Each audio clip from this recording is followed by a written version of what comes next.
কেমনে বের? হালাল হারামের হিসাব দাও। হালাল হারামের কি দাও হিসাব। আর শেষ হলো ওয়ামাদা আমিলা ফিমা আলিমা।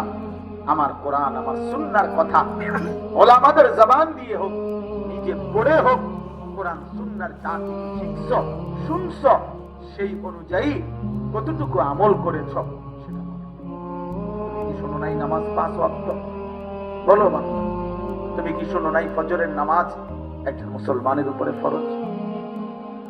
তাহলে প্রিয় যুবক ভাই, নওজওয়ান ভাই, তোমরা এমন কোন ভাগ্যবান এখানে আসোনি একজন ছেলে হাত উঠাও যে ফজরের নামাজ এটা যে মুসলমানের উপরে ফরজ, এই কথা আজকেই প্রথম তুমি শুনছো, এমন একজন ভাগ্যবান দাঁড়াও।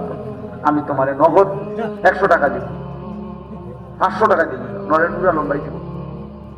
দাঁড়াও, যে আজ আর কোনোদিন শুনি নাই হুজুর ফজরের নামাজ মুসলমানের উপরে ফরজ। এখন আছে কেউ? তাহলে প্রিয় ভাই, তুমি কি শুনছো যে মুসলমানের উপরে ফজরের নামাজ ফরজ?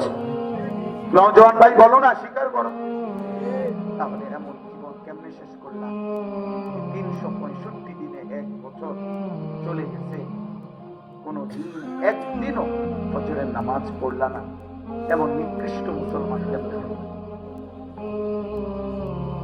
এমন অসভ্য মুসলমান কেমনে হল? এমন গাদ্দার মুসলমান কেমনে হল? মুসলমান মা বাবার ঘরে এমন নাফরমান কেমনে হল? বলো।